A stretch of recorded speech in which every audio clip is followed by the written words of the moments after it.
Good day guys, and welcome back ulit sa ating channel po. Today's video, Yamaha NMAX 155 part 2 of 3 sa pagdismantle ng kanyang makina. So ngayon guys, ang next natin gagawin ay tanggalin natin ang panggilid ng kanyang motor. Since ito ay hindi ko natanggal nung nakaraang upload natin, no? Yung sa part 1 natin. So tatanggalin natin ang kanyang panggilid guys, ang kanyang drive face, drive pulley, at saka ang kanyang torque drive assembly.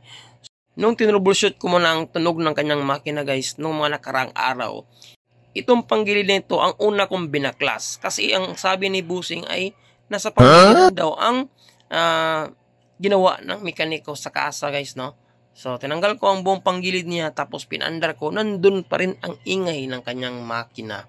So nakapag-decide ako na bukas na pabalikin si Busing para step by step natin ang pagbaklas ng kanyang makina. Kasi sabi ng mekaniko sa kasa is possible daw, nagkataon lang daw na pagkatapos niya maglinis ng kanyang panggilid ay tumunog bigla ang kanyang makina. So sabi naman ng mekaniko sa kasa guys ay baka nagkataon lang na, no? Tapos ang kanyang diagnose ay nasa cam bearing daw o sa kanyang camshaft bearing. Ginawa natin in step by step natin ang pagdismantle ng kanyang makina. So tinanggal mo natin ang kanyang camshaft bearing, tapos ang kanyang mga rocker arm, at doon na-discover natin na walang problema sa kanyang camshaft bearing kasi napaka-smooth po ang ikot ng kanyang mga bearing sa kanyang camshaft assembly, at the same time ang roller ng ating rocker arm. So ngayon natanggalan natin ang kanyang drive face. Next ang kanyang drive pulley naman. Tapos sa likod yung kanyang drive pulley guys is meron siyang washer ha. So next ang tanggalin natin ay ang kanyang torque drive assembly. Para natin mahirapan pag dismantle ng kanyang crankshaft guys. At dito tayo mahirapan pang mag-assemble kapag ipatong na natin siya sa ating overhauling table. So yan, ox-nox pa ang kanyang clutch shoe guys, no? Kasi bagong linis pa ito ng mekaniko sa kasa. So check din natin yung spring. Socks naman guys, no? Walang problema kanyang spring. So ngayon ang next natin gawin guys ay tanggalin natin ang backplate ng kanyang drive pulley o sa ating backplate ng ating timing chain. So kapag matanggal natin lahat ng bolt na connect sa kanyang backplate, diyan natin makita ang oil pump. Kasi makaiba po ang unang mga labas ng mga NMAX, kasi po ang oil pump is nakapaburo sa magneto. Sa ito namang design sa NMAX na kilis guys, ang kanyang oil pump ay katabi ang kanyang timing chain, no? So kapag umikot yung timing chain, sumasabay naman ang roller ng ating oil pump. Di katulad ng nakarang labas guys, yung oil pump is doon nakakabit sa ating malapit sa ating magneto. So yun guys, no? Kita nyo diba? So tanggalin natin ang kanyang oil pump. May dalawang bolt yan na maliit na star screw.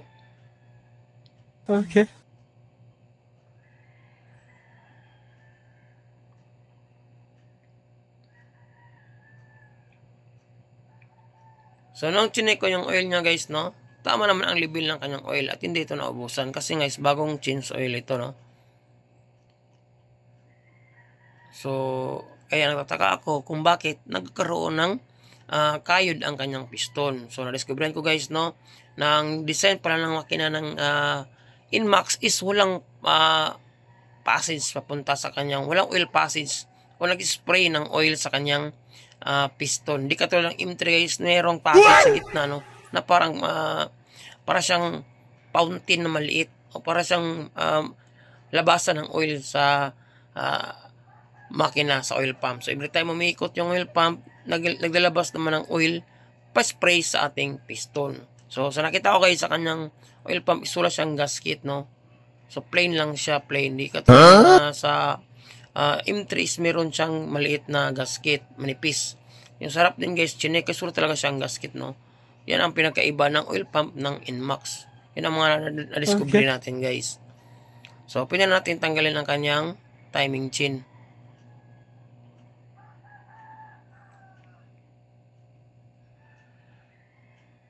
Ito yung nakalimutan ko guys, no, ang haba at saka length ng timing chain, no, hindi ko siya nabilang. Pero at least kung may magtatanong bukas is bibilangin natin ang haba ng kanyang timing chain. Doon kayo masasagot sa comment section. Next natin tanggalin ang kanyang tensioner chain guide. At siyempre kung kayo bago man sa channel, kung lang mag-like at subscribe kung sa tingin video itong ginawa ko is malaking tulong sa pagsilba sa problema ninyong motorsiklo. Maraming salamat. So yun, natanggal natin ang kanyang chain guide. So next natin gawin guys is lilipat tayo sa kabila. Doon kasi nakakonect ang mga bolt sa kanyang crankshell, no? So para may walay na natin ang kanyang makina guys at makita natin at marinig na natin ang sitwasyon ng kanyang sigunyal. At ma-confirm na rin natin guys na ito talaga ang dahilan kung bakit nagkaroon siya ng alog o parang tunog helicopter kapag ito ay umaandar, no? So makapareho po siya sana akto na tunog ng connecting rod. Sa ating pamagat ng ating video ngayon guys is akto na tunog ng helicopter kasi parang tunog helicopter siya na dududududug sa loob ng ilalim ng makina. So maraming mga bolt yan guys, no? Meron din sa mga ilalim, mga babang bolt na yan. Tanggalin natin lahat ng mga bolt na posibleng makita natin, lalo na first time yung magtanggal o magbaklas ng makina, no? Basta lahat ng mga bolt na nakakonect sa kanyang cranky shell. So before nyo na matanggal ang kanyang cranky shell guys is tanggalin mo nyo muna ang lock ng kanyang center stand sa ilalim na parang letter C. Sikotin nyo siya ng flat screw. Tapos pupukin nyo ng kaunti na mga 1 inch lang ang kanyang center stand axle kasi nakakonect po ang kanyang cranky shell. So pwede nyo na siyang ihiwalay ang kanyang makina guys. Yung dalawa. Okay. So yun, no? So nakapagtataka talaga guys na kung bakit nagkaroon ng biglaang ingay ang kanyang makina. Dapat kapag ang connecting rod guys is ingay, nagsisimula yan sa maliit. Habang tumatagal, ilang buwan siguro, 2 buwan, 3 buwan, saka pa siya unti-unting lalaki ang kanyang ingay. Ang nakapagtataka lang sa sitwasyon ni Bossing is pagkatapos siya ng malinis ang panggilid ng mekaniko sa kasa, pagkabukas daw is may narinig na siya na paunti-unting ingay. Katagalan, mga 1 araw lang daw is biglang lumalaki ang ingay ng kanyang makina. Yun ang nakapagtataka guys, no? Huwag na nating isipin pa or anong ginawa ng mekaniko sa kasa kasi hindi natin siya masisisi guys kasi nga is ang ginawa lang na is effect cleaning tapos pinilit niyang linisin yung panggilid na dapat naman ang sabi ni Bossing ay huwag na, no? Kasi baka daw is ma-short sila sa budget. Pinilit pa rin ng mekaniko na ini-insist pa rin niya na sige sir, lilinisin na natin. Kung wala akong makita is walang labor, pero kung mayroon ako nakita ang problema is mag-charge daw siya. So ayan guys, no, yun ang resulta. Kaya sabi ni Bossing parang nagsisisi na rin sila na bakit pinabayaan na lang ng mekaniko na baklasin yung panggilid niya, no? Wala tayong magawa guys kasi nandito na yung sitwasyon ng kanyang makina. So nahiwalay natin ang kanyang cranky shell. Napaka dali lang talaga guys na hiwalay, no? Hindi tayo nahihirapan kasi smooth lang ang pagbiyak natin sa kanyang makina. So ito na yung moment of truth guys. Na-separate na natin siya.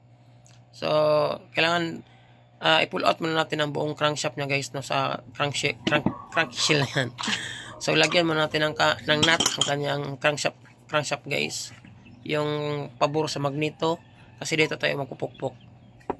Para hindi masira yung thread natin sa entrada, no? Entrada na thread natin. Yan, konting pukpok lang. Kasi ito mahirap tanggalin ang kanyang crankshaft guys. So tanggalin natin ang kanyang nut.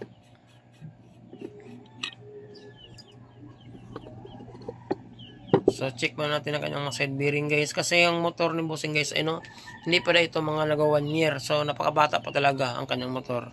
Oh no! Kapag checking, ox naman ang kanyang side bearing guys. Kasi nga is batang-bata pa ang kanyang crankshaft guys. So dito sa kabila naman, sa may oil pump. So ox na ox din, no? Pero much better kung meron talaga ng budget guys is papalitan na talaga natin siya ng bagong side bearing, no? Para sa machine shop.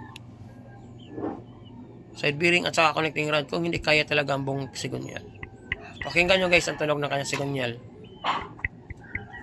Meron kayo marinig na tok tok tok.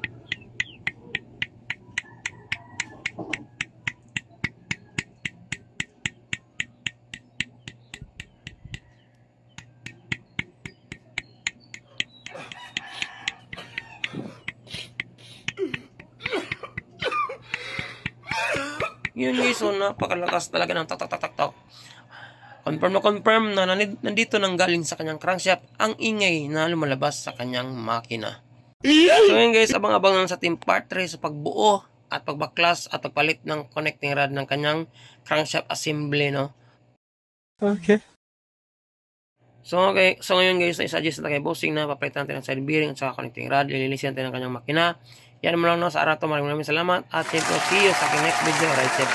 Check it out sa Team Pogging Mechanic. Ayun.